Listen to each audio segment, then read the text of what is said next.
Okay, welcome to Chapter 3, Section 2, dealing with immigrants and urbanization.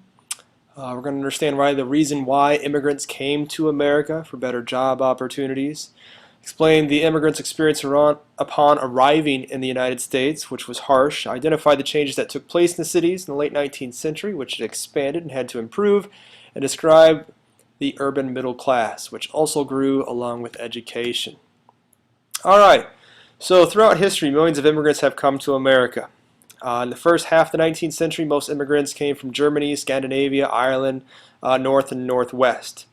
If most immigrants came from the North or Northwest, they tended to assimilate well into America. Between 1880 and 1920, 25 million Europeans arrived in the United States. This was huge, a big number to come in between these decades of 1880 to 1920. These were from Southern and Eastern Europe, and they tended not to fare as well, the ones from South and the East. They were Italians, Jewish, Polish immigrants. They had little money, they did not speak English, and they were Catholic. The Irish obviously came in big numbers, and a lot of times the Irish were seen as almost as equal as slaves. Before slavery was set free.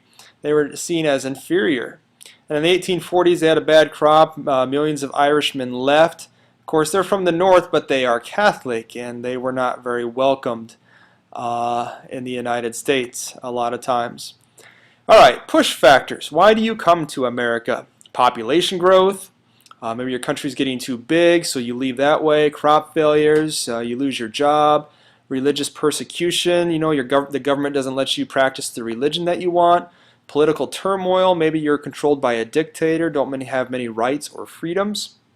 Or maybe you have to sign up for mandatory military service when you're young, say the age of 16 or 18. Pull factors, why do you come to America? Well, political, religious freedoms, economic opportunities, we had lots of jobs. Land ownership, because of the Homestead Act, lots of land was opening out west for very cheap and even free sometimes, and of course, a better life for their children. Life in the new land. You arrived obviously by boat. If you came from Europe, it took you maybe a couple weeks to a month or better. If you came from Asia, it took you 3 weeks to a month or better as well. The trip was very dangerous. A huge percentage, about 20% or so, died along the way. A lot of times captains would pack very many people into their ships. And if one person got sick, a lot of people got sick. Your destinations. Well, if you were heading from Europe to America, you had to stop at Ellis Island. If you were heading from Asia to California, you had to stop in San Francisco's Angel Island to be processed. And again, here's a picture of a ship, very crowded. Below decks, not a lot of food or water. Again, 20% of immigrants died on these journeys. And that's fairly high. And people risk that because life in America seemed to be better. This poem by Emma Lazarus, 1883, Give me your tired, your poor, your huddled masses yearning to breathe free. This pretty much is telling the world that America accepts immigrants, and it's what made America powerful today is because of our heritage. But we tend to forget that. At Ellis Island, you had to pass inspections and you had to answer lots and lots of questions. This took a long time. You had to prove that you weren't a criminal. You had to have at least $25 on you and you were able to work and you didn't have any diseases. And maybe you would get processed through here at Ellis Island. Here's the Great Hall. Here's the processing center. Here they're getting checked for medical exams underneath the eye and other things for different types of diseases, cholera. And of course, if you did have a disease, you would get shipped back. Or if they didn't think you would be well assimilated into America, you would be shipped back. And here's a small video clip of Ellis Island and the processing center.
Nurse.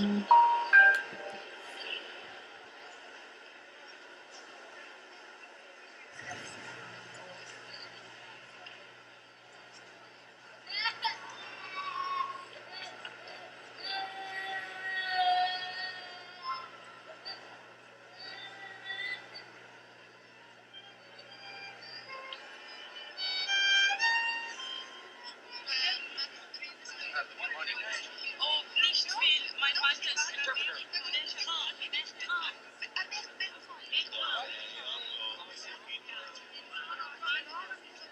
Where are you from? What is your name?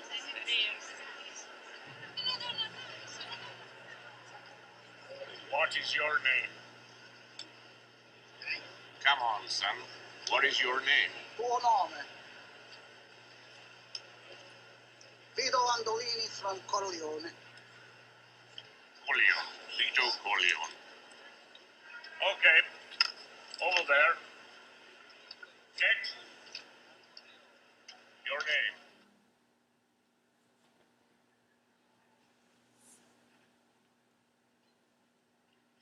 Tell him he has smallpox, quarantine 3 months.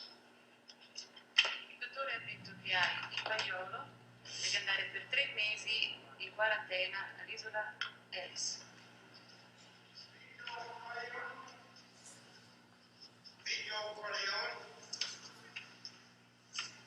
Harry Hayes, this is him.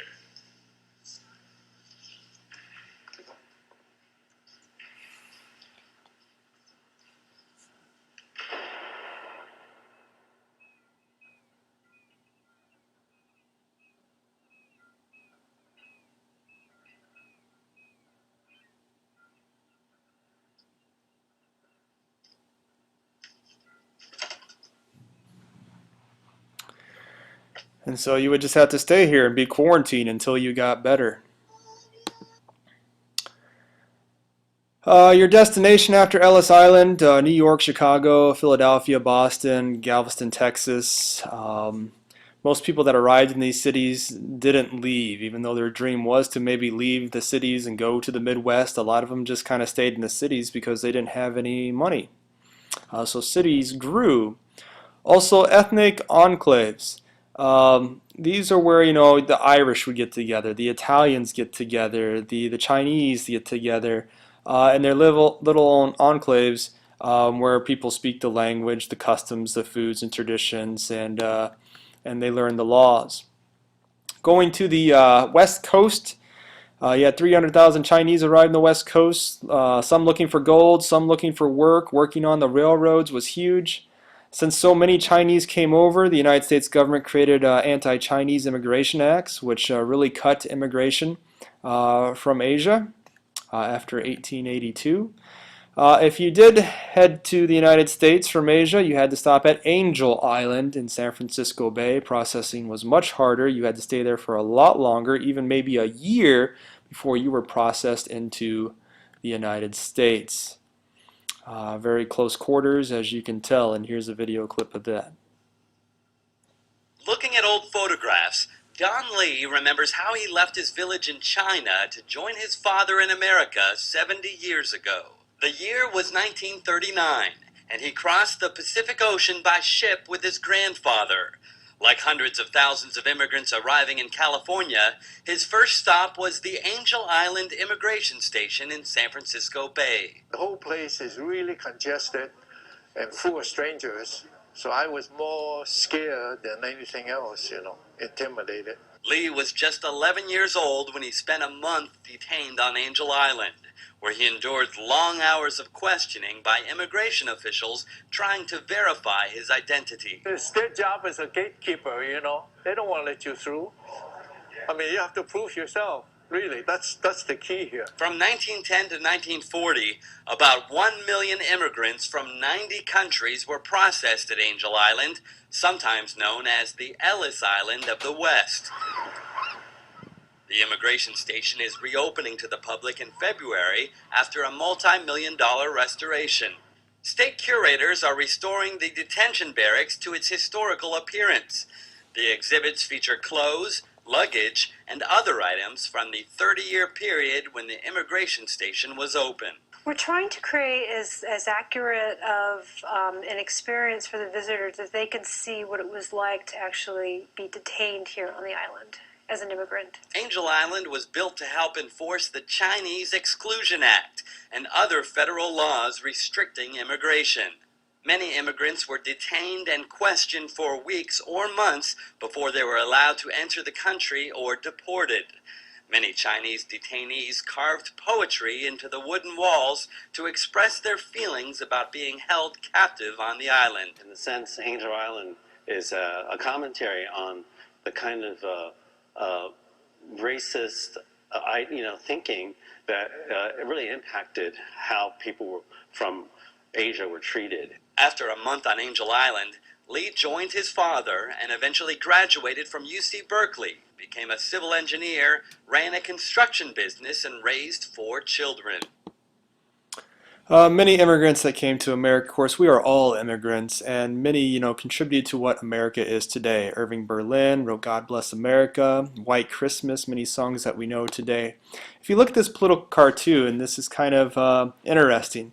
You see these immigrants here, all kind of dressed up, fancy, nice clothes. They've made their wealth off America. And they're telling this immigrant who's getting off the boat, coming onto a port, to stop, go back, turn around. And when you look at their shadows, you can see that these immigrants were once just like this one, who wanted to start a new life, find work, make a new life for their kids. And so we kind of become hypocrites sometimes when we talk about immigration.